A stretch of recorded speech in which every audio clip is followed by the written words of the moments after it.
Giyera sa Crypto Arena bukas. Lakers versus Mavs. Luka versus Flag. Sino ang magdomina? LeBron at Davis magsasalpukan. Mga ka-Lakers Nation, humanda na sa pinakaaabangang bakbakan bukas, paghaharapin ng tadhana ang Los Angeles Lakers at ang Dallas Mavericks sa isang napaka-importanting laban sa NBA Cup Group Play.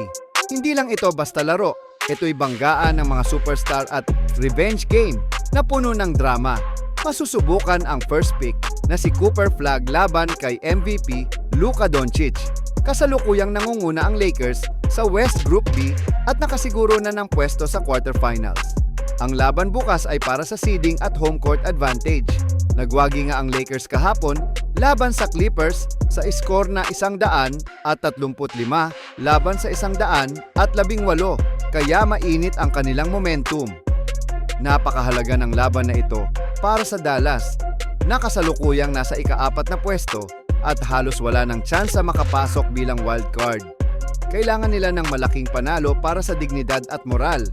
Key matchup analysis. Ang Big 3 ng Lakers versus ang nagbabalik na si AD. Ang bentahe ng Lakers, undefeated momentum at ang Big 3. Dala ng Lakers ang perpektong 3-0 record sa group play. Pinatunayan ni Luka Doncic na siya ang bagong henerasyon ng superstar sa Los Angeles. Naghahatid ng triple-doubles at pinatatakbo ang opensa ng perpekto. Sa kanyang pagiging playmaker at scorer, buo ang kanilang Big 3. Luka Doncic, ang MVP caliber guard na kayang manira ng depensa sa opensa.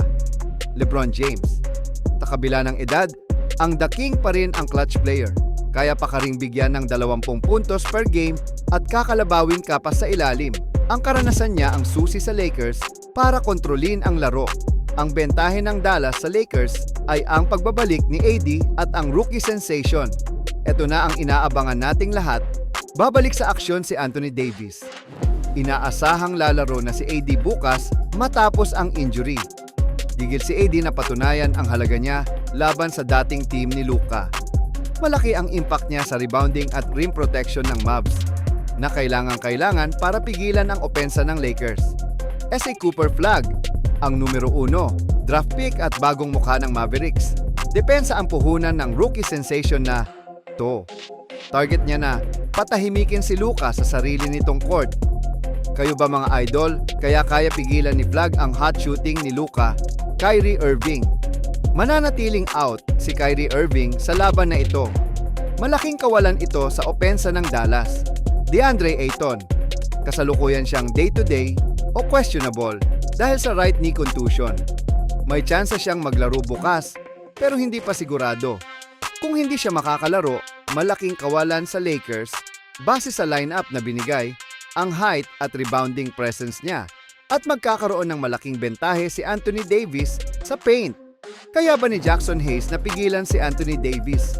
Ayan ang ating aabangan. Malaking tsansa nga ang Lakers na sila ang mananalo bukas.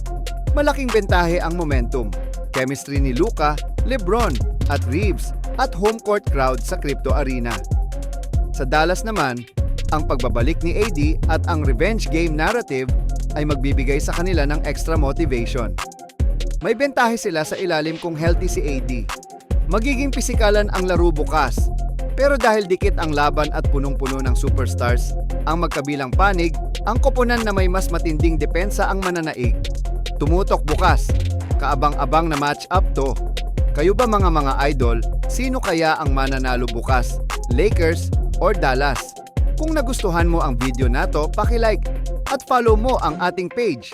Huwag kalimutang mag-subscribe at i-hit ang notification bell para updated ka sa mga NBA updates. Lakers Nation, peace out!